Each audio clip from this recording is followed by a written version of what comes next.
Olá pessoal, tudo bem? Sou o professor Rodrigo Fraga, professor de Física, e vamos dar uma olhada aqui na situação do globo da morte. Mas bem, antes de mais nada, não deixe de se inscrever no canal, curtir, compartilhar o vídeo e também deixar alguma sugestão aí, certo? Mas bem, vamos ver. Olha só, qual é o importante de entender aqui do globo da morte, né? É mais pensar nas leis de Newton, né? Os pontos mais importantes aqui são geralmente os pontos mais abaixo e o ponto mais acima do globo da morte, certo? Pensando nesses dois pontos onde essa moto está, né, é importante primeiramente o quê? Efetuar um diagrama de forças, certo? A moto no ponto A vai estar aqui na presença de uma força peso, devido à ação gravitacional. Na verdade, nos dois pontos, certo? Força peso nos dois pontos. Tá? E o importante também é ver a força normal, que é sentido perpendicular à superfície e apontando nestes dois casos radial à circunferência. Então temos aqui a presença da força normal, da força peso, aqui no mesmo direção e sentido, aqui direção e sentidos opostos, né? Em outros pontos, como por exemplo aqui, nós teríamos que fazer uma soma vetorial, pois teríamos o peso e a normal. Então precisaríamos de outras informações, como por exemplo a velocidade dessa motocicleta, certo? Já seria um caso um pouco mais complicado, né? Então vamos focar onde geralmente aparecem os problemas, né? Pois bem, então aqui eu vou denominar de ponto A e aqui eu vou denominar de ponto B, certo? O que a gente pode fazer? Nos dois pontos, claro, trabalhando, né? No ponto A gente pode simplesmente fazer a equação de peso mais a normal vai ser igual a massa vezes a aceleração. Lembrando, isso aqui é o quê? É nada mais do que a força resultante, o resultado da soma daquelas duas forças, certo? E no ponto B, nós temos o contrário, normal menos a força peso, igual a massa vezes uma aceleração. Aqui eu vou chamar de A, aqui eu vou chamar de B, certo? Bem, por que este menos aqui, né? Porque eu vou supor, nesses dois momentos, tá, que a direção, eu vou supor principalmente, primeiramente, que o sentido para cima como positivo. Daí, nesse caso, o peso, como aponta para baixo, recebe esse sinal. Aqui, como os dois estão na direção sentido vertical para baixo, eu considerei para baixo positivo. Então, eles se somam. Por isso que não me importei tanto com a ordem, mas eu poderia colocar simplesmente aqui invertido e dizer normal mais peso, certo? Então, a primeira diferença é essa, ó, veja o sinal que acontece. Claro, a aceleração sempre vai acompanhar o sinal nessa minha trajetória, então muito cuidado aqui, certo? Porque o outro ponto agora é qual? É analisar essa aceleração. Essa aceleração, tanto A quanto a aceleração em B, é nada mais do que uma aceleração centrípeta. Ou seja, é uma aceleração que vai apontar para o centro da circunferência. Por que eu sei disso? Porque eu estou examinando o movimento circular. Então eu sei que a resultante entre essas duas forças, tanto no caso A quanto no B, vai dar uma resultante que aponta para o centro da minha circunferência.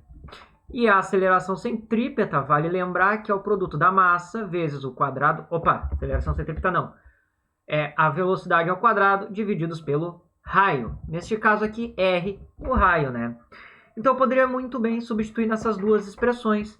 Eu teria para A o seguinte, N mais o peso, que eu posso já substituir, que é massa vezes a aceleração da gravidade, é igual a massa vezes a velocidade no ponto A ao quadrado, divididos pelo raio.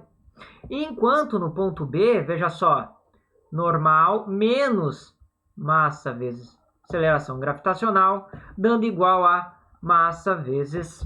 Opa, deixa eu só apagar aqui. Massa vezes velocidade de B ao quadrado sobre R. Então eu tenho duas expressões, porque eu estou trabalhando ao mesmo tempo com dois pontos. Ok? Bem, poderíamos o que aqui? Claro, temos um sistema de duas equações, mas o que se trabalha geralmente? Se trabalha com esses dois casos em separado. Deixa eu só pegar... Opa, deixa eu só aproveitar aqui essas expressões para colocar numa nova lauda. Opa, certo? Por quê, né? Porque a gente pode ver conclusões que a gente pode tirar no ponto A e conclusões no ponto B, certo? No ponto A, uma que nós podemos é determinar a velocidade mínima no ponto mais alto para eu conseguir completar minha rotação. E essa velocidade mínima vai acontecer quando a normal for igual a zero. Por quê? Porque se aqui essa normal for igual a zero, significa que não vai haver o contato, né? Claro, se houver uma normal um pouquinho maior que zero, o contato está muito pequeno. Então a gente considera zero porque é a iminência da perda de contato com a superfície, que é quando começaria a cair, né? Então essa é a situação mínima. Tá? Isso para, claro, a equação A que a gente tem no ponto mais alto.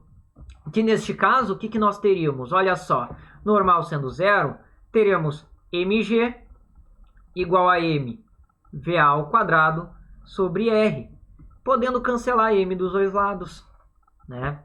Então nós teríamos que g igual a va ao quadrado sobre r, que eu posso escrever isso aqui, né, invertido, por exemplo, va ao quadrado sobre r igual a g, certo?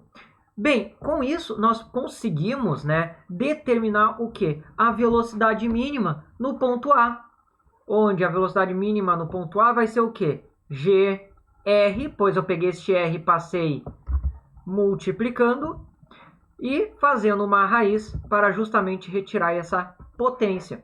Então, olha só, aqui a questão do looping, ela consegue me dar o quê, né? Na verdade, para qualquer movimento de rotação que eu estou fazendo contra o sentido da aceleração gravitacional, né? Ou seja, qualquer rotação vertical que eu faço, né, o looping, eu já sei que a velocidade no ponto mais alto tem que ser no mínimo igual a este valor, para que eu consiga completar. E eu posso aproveitar essa resposta para várias questões, certo?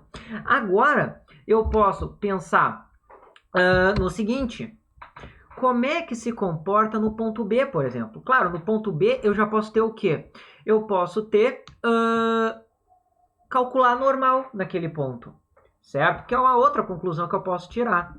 Então, no ponto B, eu teria que a normal ia ser igual ao quê? A mvb ao quadrado sobre 2 mais mg, né? Pois eu passei este termo aqui para o outro lado somando. E aqui eu vejo que o m é um termo comum.